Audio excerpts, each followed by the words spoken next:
Je ferai tout pour qu'il n'ait plus aucune raison de voter pour les extrêmes.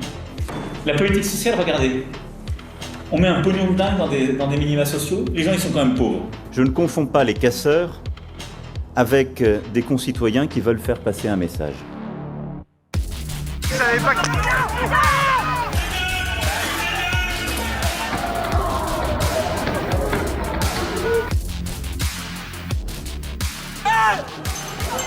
Arrête, putain! S'ils veulent un responsable, il est devant vous. Qu'ils viennent le chercher. Sur le fondement de l'article 49, alinéa 3 de la Constitution, le vote de cette loi immigration est l'un d'entre eux. Souhaitons-nous, oui ou non, faire échec à une loi directement inspirée du programme de Jean-Marie Le Pen? Le véhicule redémarre et le policier tire. Voilà une classe qui se tient sage. Très sincèrement, comme disait un de mes prédécesseurs, ça m'en touche une sans bouger l'autre.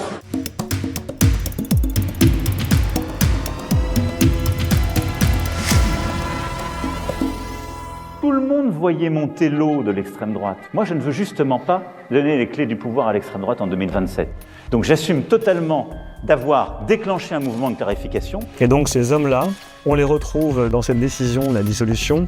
Bruno Roger-Petit, qui est conseiller mémoire d'Emmanuel Macron depuis 2018. Il a théorisé en fait qu'il ne fallait pas du tout exclure l'extrême droite des échanges présidentiels. Je prépare ça depuis des semaines et je suis ravi, je leur ai balancé ma grenade dégoupillée dans les jambes. Maintenant, on va voir comment ils s'en sortent. L'Europe vient de s'allier avec l'extrême gauche et à l'extrême droite par l'extrême gauche. C'est une réponse par le communautarisme et le laxisme. Si le jour d'après, les extrêmes devaient gagner, je pense que la France en sortira affaiblie. Écoutez, on a un taré à la tête de l'État, là. Il nous faut une gauche unie. Il faut arrêter les conneries. Les amis, je suis obligé de vous interrompre.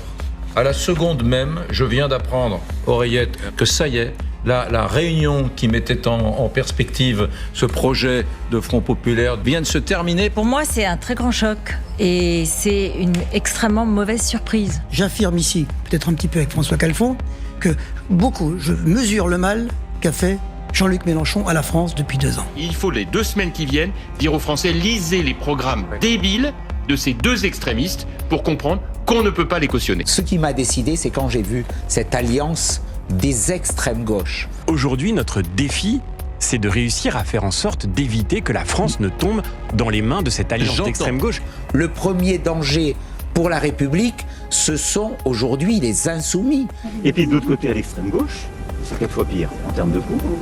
Et puis il n'y a plus de laïcité. Ils reviennent sur les lois d'immigration qu'on a faites qui permettent quand même de réguler et qu'on doit maintenant mettre en œuvre. Et puis il y a des choses complètement ubuesques, comme par exemple échanger de sexe en mairie. Alors le mot, vous l'avez utilisé, Vincent, c'était immigrationniste. Emmanuel Macron dénonce, je cite, le programme totalement immigrationniste du nouveau Front Populaire. C'est un mot employé par Jean-Marie Le Pen dès les années 90 et qui a été employé encore tout récemment par le Rassemblement national ces derniers jours pour attaquer le Front populaire. Voilà, la même cible donc et les mêmes mots que le président de la République. Tous les moyens ont l'air bons pour le président pour contrer le nouveau Front populaire. On a compris ce qu'il disait sur le ras-le-bol des questions d'insécurité et d'immigration. Il faut aller plus vite, plus fort. Il faut des choses maintenant massives, ça doit changer. Avec les discours que vous tenez, vous ne valez pas mieux que l'extrême droite. Vous ne valez pas mieux que l'extrême droite. Ce qui me dérange, moi, c'est que s'il faut faire barrage au Rassemblement national, il faut faire barrage au Front populaire, je suis désolé. Il faut absolument, enfin de mon point de vue en tout cas, faire un cordon sanitaire autour de la France insoumise qui est devenue, au fil des années, un parti profondément antisémite. À votre avis, quel sujet, monsieur Jouvet ? De ne pas comprendre. À votre avis, quel sujet, monsieur Jouvet ? À votre avis, quel sujet ? Non mais sérieusement, à votre avis, quel sujet ? Qu'est-ce que vous faites ? Vous faites semblant de quoi ? De pas comprendre ? À votre avis, quel sujet ? Mais je vais vous répondre si vous me laissez répondre sans vous énerver. Ça suffit maintenant. Ça suffit. Tout ça est un prétexte pour dire que la France insoumise est une organisation antisémite de manière à favoriser le vote Rassemblement national au 2e tour. Parce que s'il y en a un qui doit se retourner dans sa tombe aujourd'hui, c'est Léon Blum, en pensant qu'on a appelé Front populaire une alliance électorale qui permettra de donner 300 circonscriptions à LFI. Qui va être le Premier ministre en cas de victoire de la gauche? Est-ce que c'est vous? Oui, il existe un danger que demain, ce soit Jean-Luc Mélenchon qui soit Premier ministre. Toute mon amitié, mais quand même, la dernière présidentielle en 2019... Je ne m'élimine pas. On a un Jean-Luc Mélenchon qui n'arrive pas à lâcher, qui se réimpose. Mais je ne m'impose pas. Jean-Luc Mélenchon, c'est pas... Est-ce qu'il est encore là? Je ne me réveille pas tous les matins en disant... Non, mais est-ce qu'il peut incarner cette alliance selon Ce vous? matin... Est-ce que c'est un sujet auquel... Jean-Luc Mélenchon, excusez-moi, je reviens à Jean-Luc Mélenchon. François Hollande, il dit qu'il faut qu'il se taise. Jean-Luc Mélenchon, Premier ministre... Non mais pardon, vous espérez l'avoir. Vous espérez l'avoir, Yannick Jadot. Mais il est candidat, Jean-Luc Mélenchon. Attendez, Julien. C'est bientôt moi qui vais régler les conflits de prise de parole sur ce plateau. À gauche et à l'extrême gauche, il y a aujourd'hui un climat de violence, un climat d'insurrection.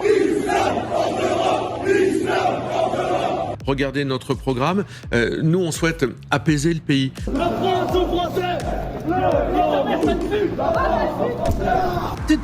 Tu viens ici, là.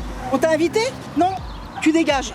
Alors, va à la niche. Est-ce que c'est raciste? Moi-même, je peux dire ça à l'égard de mes amis. Vous avez dès dimanche la possibilité de rompre avec cette année de macronisme. Vivement dans 3 semaines, on pourra casser du PD autant qu'on veut. De choisir des dirigeants politiques qui vous aiment, qui vous respectent et qui vous considèrent. Julien Audoux, le candidat RN dans Lyon, est accusé par plusieurs internautes de diffuser des fausses informations dans ses tracts. Non, ce ne sont pas des fausses informations, ce sont des informations qui sont véridiques, vérifiées. Il nous dit le tract du Rassemblement national caricaturant la position du Front populaire est une position sciemment mensongère, grossièrement inexacte. L'immigration, si on commence à être envahi. Un récent sondage de l'IFOP qui a interrogé les patrons. Ils sont plus de 40% à affirmer qu'ils mettront un bulletin Rassemblement national dans l'urne lors des prochaines législatives. Regardez ce qu'ont proposé nos députés du Rassemblement national pendant ces 2 années. En 5 ans, vous avez déposé 21 amendements. Quand Manon Aubry en a déposé 3460, quand François-Xavier Bellamy en a déposé 1200. Ne vous laissez pas intimider par ceux qui surfent sur les peurs. Soyez français et soyez patriotes. Et le Rassemblement national et la France insoumise, elles répondent à des vrais problèmes. Mais elle y répond mal à mes yeux, parce qu'elle y répond, en quelque sorte, en accroissant la conflictualité et la guerre civile. Moi, je crois qu'il y a une réponse par plus d'efficacité, mais dans la République. Et en vrai, dans la République française, c'est sa force, sa beauté, et c'est pas du tout ringard de dire ça. Et notre identité, parce que ça a été souvent un sujet, c'est ça.